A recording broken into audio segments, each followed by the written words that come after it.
গত ২-৩ দিন থেকে আপনাদের সাথে ভিডিও শেয়ার করতেছি না। তো অনেকেই আবার কমেন্ট করতেছেন, অনেকে মেসেজ দিচ্ছেন যে আপু কি অবস্থা, ভিডিও কেন দিচ্ছ না? তো কি অবস্থা সেটা আর বলবো কি, আপনারা সরাসরি আজকের ভিডিওতে দেখে নিন কি অবস্থায় আমাদের দিনকাল যাচ্ছে। আসসালামু আলাইকুম। আশা করি আপনারা সবাই ভালো আছেন, আমরা ভালো আছি আলহামদুলিল্লাহ। সুখ-দুঃখের সংসারের আরেকটা নতুন ভিডিওতে আপনাদেরকে আরো একবার স্বাগত জানিয়ে আবারও আরেকটা নতুন ভিডিও আপনাদের সাথে শেয়ার করার জন্য চলে আসলাম। অনেক দিন হয়ে গেছে আমার বড় বোনের বাসায় যাওয়া হয় না। তো আমার বড় বোন ফোন করলেই একই কথা যে আমাদেরকে এখন ভুলে গেছো। তো যাই হোক, ফাইনালি ঈদের পরে অনেক তারিখ করে করে বিকালের দিকে আর কি বড় বোনের বাড়িতে যাওয়ার সিদ্ধান্ত নিয়েছিলাম। তো ফাইনালি চলেও আসছি। দেখুন, তো ঠিক মাগরিবের টাইমে বোনের বাড়িতে আসছি। আমার বোনের মেজো মেয়ের বিয়েতে আসছিলাম, মনে হয় ২ বছর হয়ে গেছে। মেজো মেয়ের একটা ছেলে হয়ে, ছেলেটাও মনে হয় বসা শুরু করে দিছে, তারপরে আর বোনের বাড়িতে আসা হয় নাই।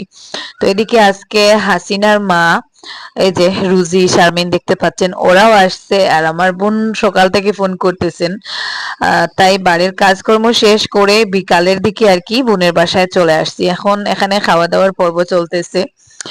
আহ চলেই তো আসছি, কিন্তু এত টায়ার্ড লাগতেছে। এখানে এসে আমি ক্যামেরাটাও অন করি নাই, কেন জানি আমার ভিডিও শুট করার প্রতি একটা বিরক্তিবোধ চলে আসছে। ভিডিও শুট করতে একেবারে ইচ্ছা করে না। তো যাই হোক, এখানে রাতের খাওয়া দাওয়া চলতেছে। এখানে অনেক কিছু রান্না বান্না করা হয়েছে। আরিয়ানের বাবা আর আমার ভাগ্নে, মানে আমাদের গাড়ির ড্রাইভার, তো আমরা তো যেখানে যাই ওর গাড়িতে করেই যাই। তো যাই হোক, খাওয়া দাওয়া শেষ করে আমরা চলে যাব। এই যে রাত 10টায় খাওয়া দাওয়া শেষ করে বাড়িতে চলে আসছিলাম। তারপর দিন সকাল সকাল উঠে চলে যাচ্ছি করিমগঞ্জে।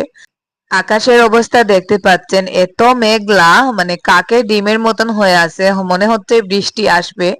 আসবে বলতে হয়তো এখনই ওইদিকে বৃষ্টির ফুটা পড়া শুরু করে দিছে। তো এরকম একটা অবস্থায় যাচ্ছি। বাড়ি থেকে বেরিয়ে আসছিলাম যখন বৃষ্টি ছিল না। যাই হোক, তার মধ্যে সামান্য একটু বৃষ্টি হয়েও গেছে। তো আমি আজকে আসছি এই যে ডক্টর লিপি দেব সিনহা, গাইনোকোলজিস্ট আর কি, ডাক্তার। তো উনার কাছে জীবনের ফার্স্ট টাইম আমি উনার কাছে আসছি একটা কারণবশত, যেটা আমি পরে বলবো আপনাদেরকে। আরিয়ানের জন্মের আগে আমি একজন গাইনোকোলজিস্ট ধরেছিলাম, তো উনি ছিলেন পুরুষ ডাক্তার। আর লিপি দেব, উনার নাম শুনেছি কিন্তু কখনো আসি নাই, কিন্তু এবার ভাবলাম যে ওনার কাছেই আসি। তো যাই হোক, ওনার ওখানে ডাক্তার দেখানো শেষ করে বাড়িতে চলে আসছি। আমি আর কোনো ভিডিও করি নাই। আসসালামু আলাইকুম। আশা করি আপনারা সবাই ভালো আছেন, আমরাও ভালো আছি আলহামদুলিল্লাহ। সবাইকে আরও একটা নতুন দিনের নতুন সকালের অনেক অনেক শুভেচ্ছা। দেখুন, সকাল সকাল ওয়েদার মেঘলা। তো আজকে এক জায়গায় যাওয়ার আছে, তাই এখন বাড়িতে টুকটাক একটু কাজ করে নেই। সকাল 8টার দিকে যাব, আর এখন বাজে সকাল 6:30। তো এর ভেতরে টুকটাক কিছু কাজ আছে, সেগুলো করে ফেলি। তো ভিডিওতে একটু লাইক দিয়ে সম্পূর্ণ ভিডিও আমার সাথে ভিডিও জুড়ে আমার সাথে থাকুন, দেখতে থাকুন। চলে আসলাম মুরগগুলো ছাড়ার জন্য। প্রত্যেকদিন শিফা মুরগগুলো ছেড়ে দেয়, তো আজকে আমি চলে আসলাম। আমার কতটা মুরগ এখন আছে সেগুলো আপনাদেরকে দেখাবো, কারণ এখন তো আর মুরগ টুরুগ ওইসব তেমন একটা দেখানো হয় নাই। তো এই যে ছোট ছোট বাচ্চাগুলো প্রথমে বের হলো, আর নতুন কিছু মুরগ আমার বাবির কাছ থেকে কিনছি, কিছু মুরগির বাচ্চা আর কি। এই যে ওদেরকে বাবির কাছ থেকে কিনছি। এত লক্ষ্মী এই বাচ্চাগুলো, মানে আমার হাত থেকে খাবার খায়। আমার যে মুরগিগুলো আগে থেকেই ছিল, ওরা কিন্তু আমার ধারে কাছেও গেছে না, আমাকে দেখলেই ভয় পায়। কিন্তু ওরা আমার হাত থেকে নিয়ে নিয়ে খাবার খায়। আগে আমি মোরগ পালতাম, আপনাদের মনে আছে আমার যারা পুরনো ভিডিও দেখেন, তো অনেক মোরগ পালতাম। কিন্তু পরে দেখা যায় দেশি মোরগগুলো কিছুদিন পর পর অসুস্থ হয়, মারা যায়। যখন মুরগি মরা শুরু করে তখন একসাথে সবকটা মুরগি মরে যায়। ওই জন্য রাগ করে আর মুরগি পালা বন্ধ করে দিয়েছিলাম। তো এখন আবার ভাবলাম যে যেহেতু আমার মুরগির একটা গোড় আছে, এমনিতেই গোটা খালি পড়ে আছে, তাই কিছু মুরগির বাচ্চা পালি। দেশি মুরগি পালতে ভালো লাগে, এজন্য দেশি মুরগির দামও বেশি। আর সেই সাথে দেশি মুরগির পেছনে তেমন একটা খরচও করতে হয় না। সকালে ছেড়ে দিলে ওরা সারাদিন খেয়ে বিকালে এসে নিজে থেকেই ঘরে ঢুকে যায়। মাশাল্লাহ, আজকেও দেখুন আমার টবে কি সুন্দর একটা ফুল ফুটছে, যদিও ওটা 1-2 দিনে মনে হয় ফুটছে। তো তো আমি আর কয়েকদিন থেকে দৌড়াদৌড়িতে বাড়ির কোথায় কি হচ্ছে সেটা দেখতে পাচ্ছি না। প্রত্যেক দিন মানে এইদিকে সেইদিকে আমাকে যেতেই হচ্ছে, বিশেষ করে ডাক্তারের কাছে দৌড়াতে দৌড়াতে আমার এত খারাপ লাগে কি বলবো, যেটা বলে বোঝানো যাবে না। তো এখানে দেখুন আমার আহ খরগোশের বাচ্চাটা সকাল সকাল কি সুন্দর লক্ষ্মী বাচ্চার মতন বাইরে এসে ও নিজে নিজেই ঘাস খাচ্ছে। ওর যখন পেট ভরে যাবে তখন আবার দৌড়ে গড়ে চলে যাবে। মানে ও সবসময় গোড়ের মধ্যেই হাঁটাহাঁটি করে, প্রস্রাব পায়খানার কোনো ঝামেলা নেই। আর কি সুন্দরভাবে লক্ষ্মী বাচ্চাদের মতন ঘাস খায়, ভাত খায়, মানে যা দিবে ও তা খায়। খরগোশ আনার পরেই বুঝতে পারলাম খরগোশের পেছনে কোনো সময় দিতে হয় না। এদিকে আকাশের অবস্থা দেখুন, এত কালো চারদিকটা। আজকেও মনে হচ্ছে বৃষ্টি আসবে। সকালে ঘুম থেকে উঠে দেখা যায় বৃষ্টি নেই, তারপরে বৃষ্টি চলে আসে। তো আমি আমার সবজি বাগানের দিকে একটু চলে আসলাম। এখানে দেখুন আমার শসা গাছগুলোতে এত পাতা হয়েছে, এত পাতা হয়েছে। আর এদিকে আরো নতুন কিছু গাছ উঠতেছে। তো এই গাছগুলোর হিসেবে মাচাটা ছোট হয়ে গেছে আর পাতা একেবারে ভরে গেছে। আমি একেবারেই সময় পাচ্ছি না এখান থেকে এক্সট্রা কিছু পাতা কেটে দিব ভাবছিলাম। তো এই যে একটু আগেই বললাম শুধু ডাক্তারের কাছে দৌড়াচ্ছি কয়েকদিন থেকে। তো পাতাগুলো কাটার সময় পাচ্ছি না, আজকে একবার কেটে দিব সময় পেলে। এখানে আরো 2টা শশা হচ্ছে, আরো আছে উপর দিকে, তবে নিচের দিকে এই যে এই একটা ওই একটা, ওই সাইডেরটা একটু বড় হয়ে গেছে, তো এটা এখনো ছোট রয়েছে। ওখানে আরো 2টা শশার অবস্থা আপনাদেরকে, এই যে দেখুন এই শশাটা, মানে এখানে পোকা মনে হয় কামড়ে দিছে আর এই জায়গাটা ছোট হয়ে গেছে, ওটা পেরে নেই। এটার অবস্থা দেখুন, কোমর বাঁকা হয়ে গেছে।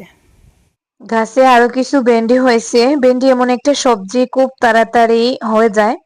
গত 2-3 দিন আগে একবার ভেন্ডি পারছি, আজকে দেখুন আবারও মাশাল্লাহ মোটামুটি 1-2 জনের খাওয়ার মতন হয়ে যাবে। তো আমি আসার সময় কিছু নিয়ে আসি নাই, তাই পেরে পেরে হাতের মধ্যে নিয়ে নিচ্ছি। হালকা হালকা বৃষ্টির ফুটা পড়া শুরু করে দিছে অলরেডি। তো আজকে একটু শিলচর যেতে হবে, জানি না কিভাবে যাব, অলরেডি বৃষ্টির ফুটা পড়তেছে। আর এই যে এই ভেন্ডিগুলোই পারলাম। তো যাই হোক, এক বাজি ছোটখাটো একটা বাজি হয়ে যাবে। এদিকে দেখুন খুব জোরে বৃষ্টি চলে আসছে। আর আমার জবা গাছের ফুলগুলোর অবস্থা দেখুন। যদিও ওই ফুলের কালার গুলো অতটা সুন্দর না, কিন্তু যখন বৃষ্টির পানি পড়ে তখন দেখতে খুব ভালো লাগে। এই যে দেখুন এত ফুল ফুটছে এই গাছটাতে। কালারের জন্য এই ফুলগুলো কেউ একটা পছন্দ করে না, যদিও বা কালারটা ইউনিক, দেখতে ভালো লাগে, কিন্তু আলাদা থেকে দেখতে তেমন একটা দৃষ্টি কেড়ে নেয় না, এটাই আর কি। তো যাই হোক, হালকা হালকা বৃষ্টির মধ্যেই বেরিয়ে পড়েছি শিলচরের উদ্দেশ্যে। আমার সাথে একই গাড়িতে করে আমার বোন ও যে হাসিনার মা যাচ্ছেন, আর আমি যাচ্ছি ডাক্তার দেখাতে। কেন ডাক্তার দেখাতে যাচ্ছি, কি জন্য ডাক্তার দেখাতে যাচ্ছি সেটা আমি একটু পরেই বলতেছি। তো কিছু টেস্ট করেছিলাম অন্য কাজে, কিন্তু টেস্টে গিয়ে দেখা যায় আরো অন্য সমস্যা বেরিয়ে পড়েছে। তো আমি আগে শিলচরে একজন ডাক্তার দেখিয়েছিলাম, ওই ডাক্তারের কাছে আর কি আবার যাচ্ছি ওনার সাথে কন্ট্যাক্ট করে। তো আজকে আরিয়ানের বাবা যাচ্ছেন না, আমি শুধু জুবাইরকে নিয়ে যাচ্ছি, আর আরিয়ানও যাচ্ছে সাথে, আর সেই সাথে আমার বোন ওই যে হাসিনার মা উনিও যাবেন উনার কিছু কাজে।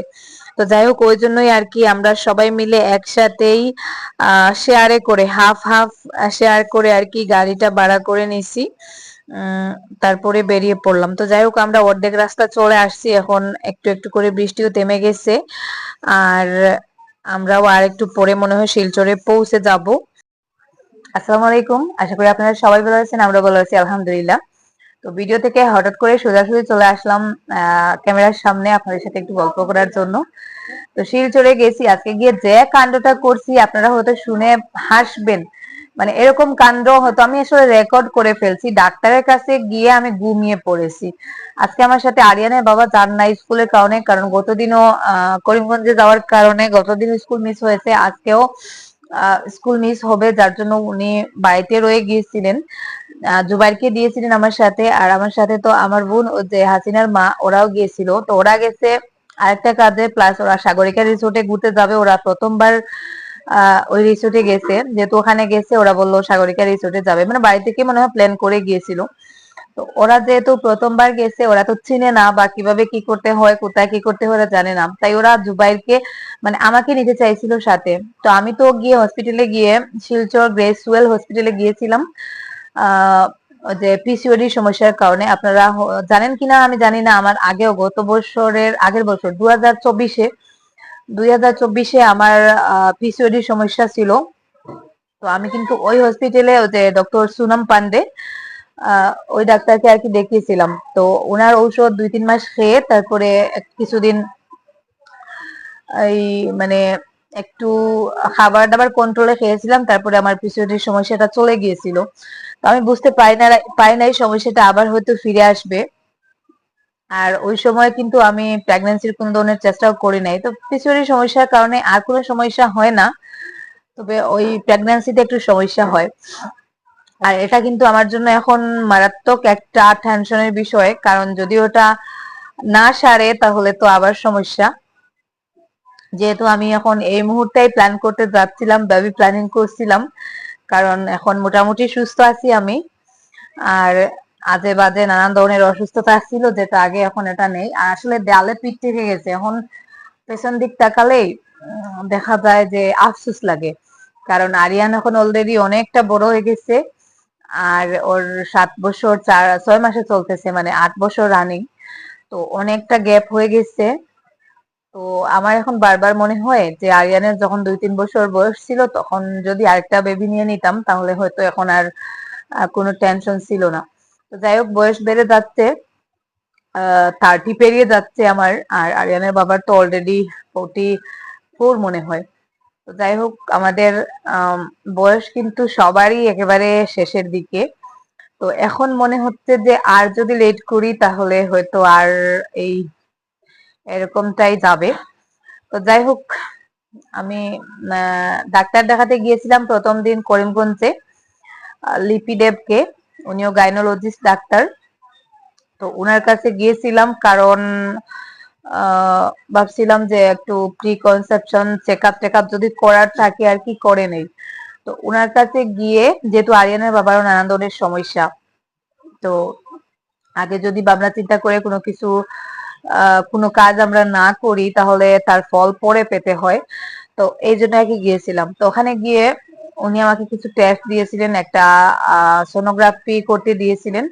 তো সোনোগ্রাফিটা করতে গিয়ে দেখা যায় যে ওখানে আমার ওই পিসিওডি সমস্যাটা আবারও, সরি পিসিওডি না, পিসিওএস, পিসিও পিসিওএস, ঠিক আছে, ওই সমস্যাটা আবার বেড়ে গেছে।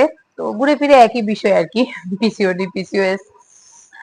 তো ওটার জন্য আবার আমার মনে হলো যে আগে যেহেতু আমার ওটা একবার ছিল, আমি ওই ডাক্তারকে, শিলচরের সুনম পান্ডে, খুব ভালো একজন ডাক্তার, গ্রেসওয়েল হসপিটালে আর কি, উনি পেশেন্ট দেখেন, আসলে ওনার সাথে কথাও বলা যায়।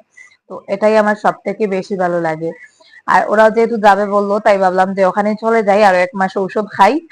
আর সেই সাথে উম, দেখি আবার খাবার দাবার কন্ট্রোল করে দেখি, কারণ ওজনও আমার অনেকটাই বেড়ে গেছে।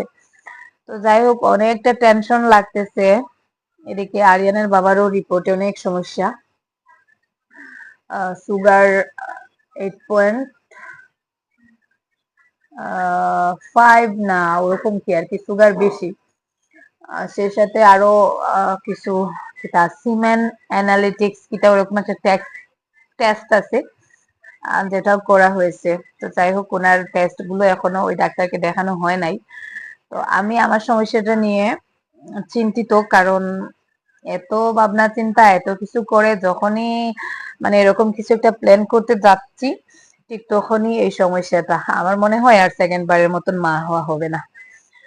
তো খুব টেনশন লাগতেছে, কোনো কিছু ভালো লাগে না, খারাপ লাগে। আর এতদিন আসলে এত শত ভাবি নাই যে বয়স চলে যাচ্ছে, বয়স চলে যাচ্ছে।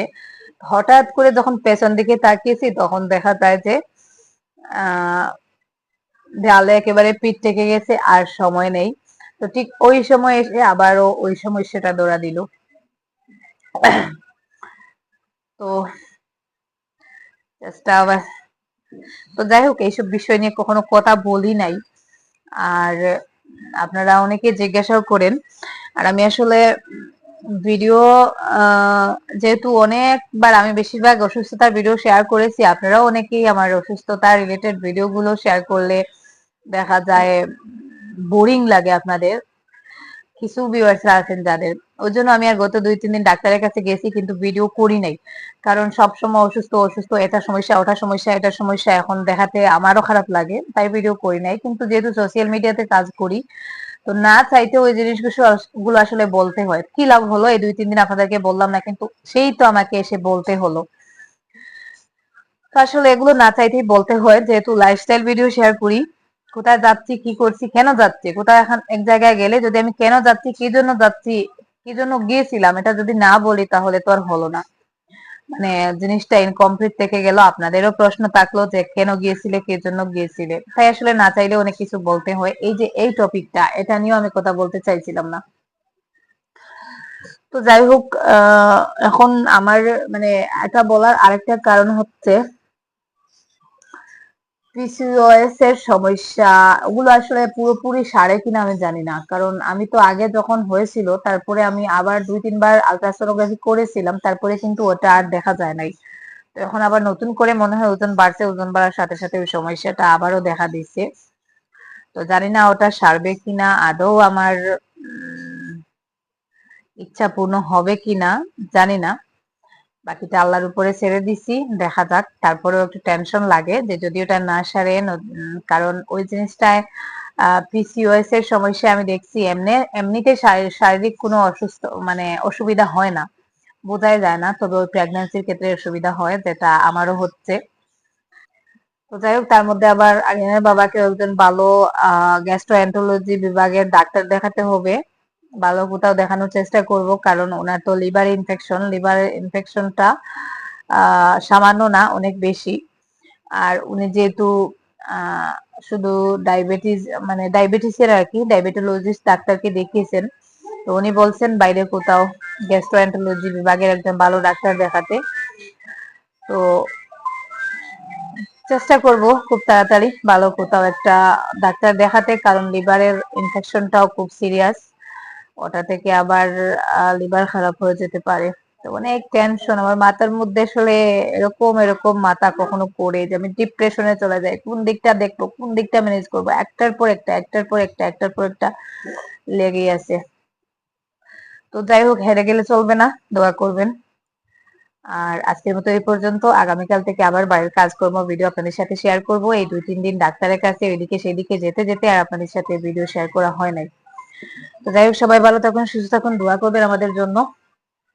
আমার অসুখটা যেন সেরে যায় আর আমার মনের ইচ্ছাটা যেন পূর্ণ হয়। ইচ্ছাটা কি অবশ্যই বুঝতে পারতেছেন। তো আমি আসলে এই বিষয় নিয়ে এত ডিটেইলসে কথা বলতে আমার কেমন জানি আনইজি ফিল হচ্ছে, তবুও অনেকটা বলে ফেলছি।